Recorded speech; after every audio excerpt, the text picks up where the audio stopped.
Hello, West Ham Network. It's Holly and I am here with your Hammers headlines for today, Tuesday, the 26th of September, run in association with the brilliant guys at kumb.com. If you haven't checked them out already today, make sure you do that. Today, we have some confident chat from a player, a sneaky preview of the Lincoln game, and we talk through the ongoing Bowen contract situation. If you're new around here, make sure you hit that subscribe button so you never have to miss an update. And if you enjoyed this video, please hit the like button. So, without further ado, let's jump straight into your headlines. Following on from our defeats to City and Liverpool, it sounds as though morale is good in camp. Paqueta has spoken about the reasons that we should be encouraged ahead of our upcoming fixtures. A big part of his message was that we have to remain pleasantly positive, basically, and this is only the beginning of how well our team can perform together. He said, the loss against Liverpool is annoying because we did have chances to win the game, just like against City. We need to keep our confidence up, though. We're playing better. Our game is evolving. We're disappointed with the loss against Liverpool, so that's a sign of how we've come on. He also went on to speak about how high our hopes are against top teams coming up in the future, adding, we were good in both games and we had the chances to win. We didn't win, that's part of football, but we are showing improvements that we're competing against these teams and having chances to beat them. Now it's back to training hard day by day so we can come out on top in our next challenge. He concluded by adding, I think we're all feeling good despite the disappointment of the loss, but as I mentioned earlier, that's a sign of how much we're improving and we need to keep that faith. Personally, I could not agree more. A few years back, we would be hoping to lose by less than 3, 4, 5 goals ahead against the likes of City or Liverpool. And to be frustrated that we are not getting points against these sides definitely shows that we're improving. Even in the City game, the first half, how we set up there, I would have been happy with that performance. Obviously, the problems came in the second half and we couldn't keep it up. But it does show that we are showing signs of being able to actually hold our own against teams like this. Paqueta also pointed out that we are sitting on 10 points after 6 games, having played difficult opponents in Brighton, Chelsea, City and Liverpool. So it definitely sounds as though confidence is high ahead of our next Premier League game at home against Sheffield United.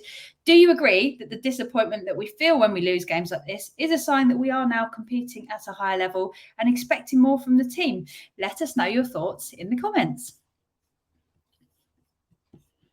Up second tomorrow, we have Lincoln City in the third round of the EFL Cup, also known as the Carabao Cup. And Moyes' side are on a mission to make a point.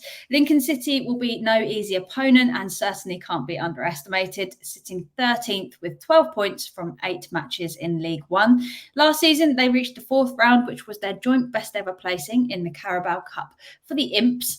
But we don't have a big allocation, with all 1,839 tickets selling out to those with more than 29 loyalty points, and unfortunately it also won't be broadcast live in the UK or on the West Ham website or app with audio commentary due to EFL regulations. BBC Radio London will be covering the action though for those who do want to listen in on the radio.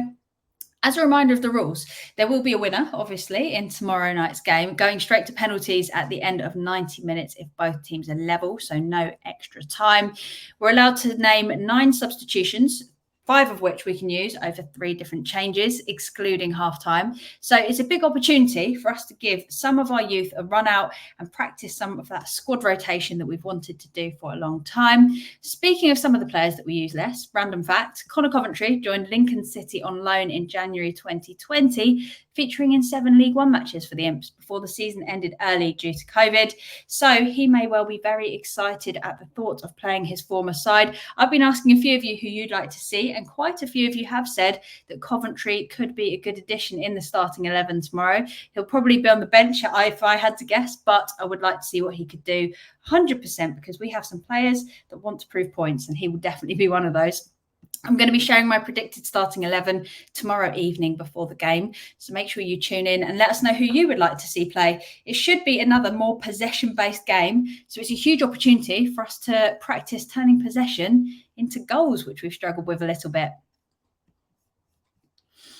And finally, The Athletic have reported about the importance of Bowen signing a new contract at West Ham, stating that ongoing talks are an increasingly key issue for Moyes and Stuyton.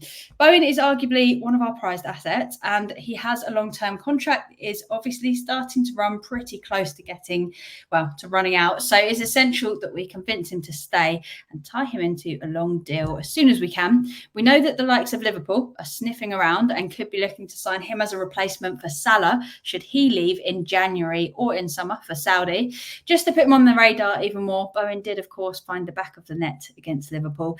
A few days ago, The Athletic said that they believe he could be the perfect Salah replacement and that Liverpool are admirers of Bowen. Hopes are that we can get Bowen to agree a new deal before the January transfer window, reducing interest basically from other clubs before they come looking. We do still have some time, as Bowen is under contract until the summer of 2025, but the sooner that we can get everything wrapped up, the sooner we can focus on other key areas of the squad. Bowen would be an enormous loss if he went.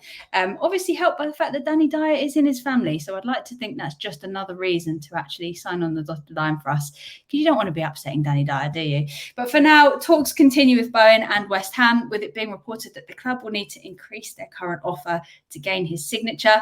Understandably, being so informed, Bowen and his agents believe that he deserves to be one of the top earners at the club. Let us know how important you think Bowen will be in our seasons to come in the comments. And that is all from me for now. So have an amazing day and make sure you get involved in the conversation by sharing your thoughts below.